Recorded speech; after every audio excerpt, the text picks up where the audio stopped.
Our relationships are built on how much you can get people to like you and trust you. The likability and trust factor are huge.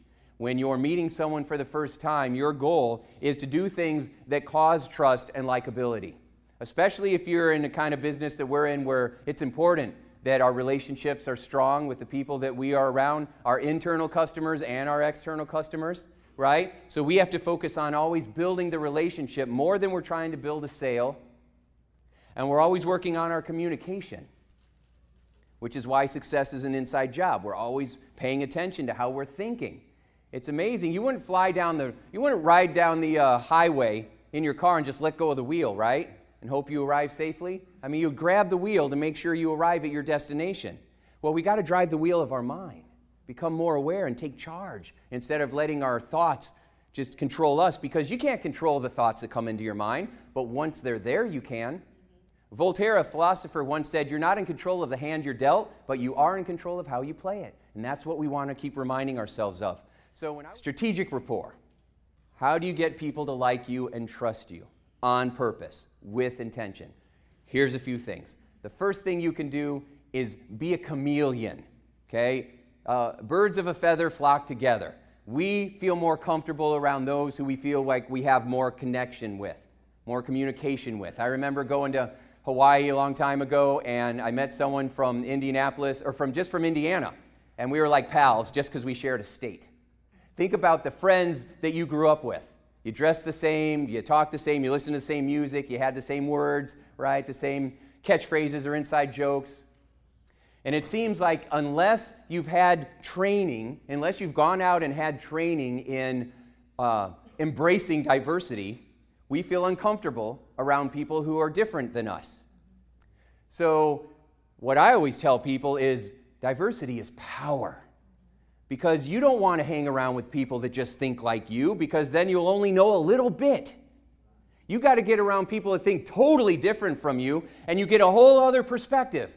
You get another piece of the puzzle. It's like all of us in this room have a piece of the truth, but we don't have the whole truth.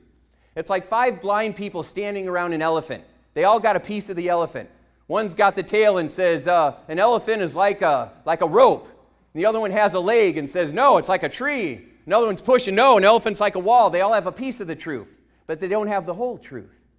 So as we start to come together and connect with each other more, we start to have this new level of awareness. So when you want to use that to help people feel safe with you and connect with you, the easiest way of doing it, instead of trying to learn all these personality styles, is you just be like them. So you stand the way that they're standing. You talk maybe the way they're talking. So if they talk fast and you talk slower, you got to speed up a little bit. If you talk real fast, you're type A and talk real fast, and you're talking to someone who's more kinesthetic, more laid back, you got to slow down. Sometimes people will say, well, what if that makes me uncomfortable? Well, it's not about you in that moment. It's about helping someone else feel good. And you really only have to do it for a minute or two, because once you sync, once you connect, you'll have it.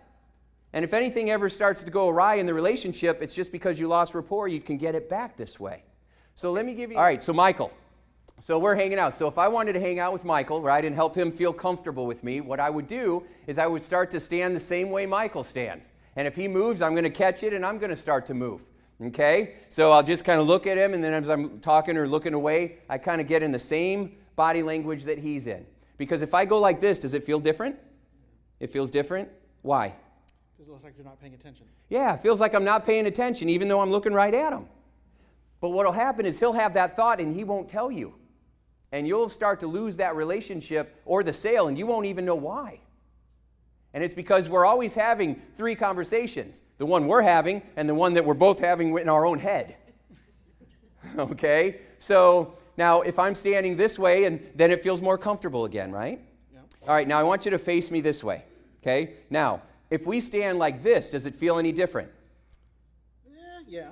How does it feel different? Because now we're facing each other. We can see each other. Yeah. What he's saying is that, and that's very true, what he's saying is that when 2 guys square up on each other, there's a part of your brain that says, oh, it's on.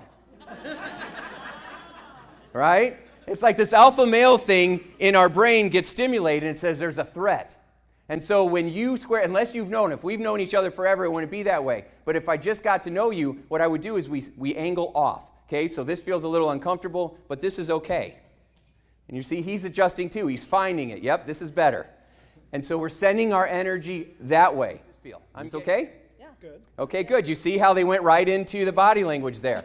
Now, what I want you to do is I want you to keep making eye contact with her and turn your body. Okay, the way you would with a guy. Now, does that feel any different? A little bit. It feels different. How? Feels like he's distancing himself.